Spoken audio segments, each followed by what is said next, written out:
நாடக காதல் குறித்து செய்தியாளர் எழுப்பிய கேள்விக்கு நடிகர் ரஞ்சித் விளக்கம் அளித்துள்ளார். எங்களுக்கு முழு பாதுகாப்பு வழங்கியிருக்காங்க.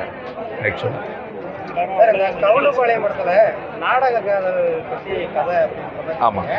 அந்த நாடக காதல்ன்றது வந்து அனைத்து சமூகத்திலுமே இருக்கா இல்லை வந்து ஏதாவது குறிப்பிட்ட சமூகம் மட்டும்? அப்படி சமூகமே நான் மென்ஷன் பண்ணல சாமி. நாம் ஒரு திரைப்படம் எடுக்கும் பொழுது ஒரு சமூகத்துக்கான படம்னு சொல்றது வந்து அது தவறாக இருக்கு. இது தமிழ்நாடு முழுக்க உலகம் முழுக்க இருக்கக்கூடிய பிள்ளையை பெற்ற பெற்றோர்களுக்கான ஒரு படங்க இது. ஆக்சுவலாக இதில் சாதி வேறுபாடெல்லாம் கிடையாது. இதில் எந்த சாதியில் இருக்கக்கூடிய ஒரு பிள்ளைகளுக்கு நடந்தாலும் அது கஷ்டம்தான்.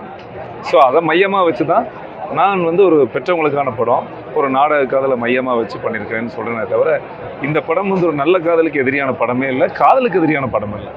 ஸோ அந்த மாதிரியான நாடக காதல் இதுக்கு முன்னே நிறைய படங்கள் வந்து இருக்கு, அது சம்பந்தமான விமர்சனங்கள் கூட வந்துருக்கு.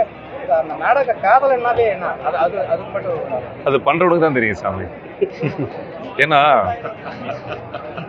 ஒருத்தன் ஒரு டார்கெட்டில் வருவான் இல்லைங்களா?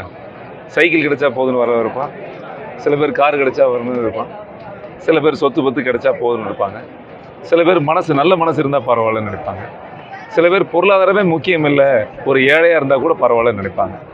ஸோ அது வந்து அவங்க மனசை பொறுத்தது. நான் சொல்கிற நாடக காதலில் நாடகம் என்பதே ட்ராமா தான், நடிப்பு தான்.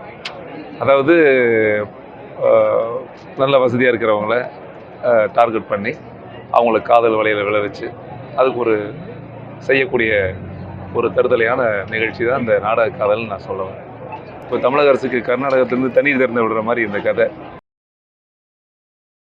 செய்திகளை உள்ளது உள்ளபடி தெரிந்து கொள்ள ரெஃப்ளெக்ட் நியூஸை சப்ஸ்கிரைப் பண்ணுங்க.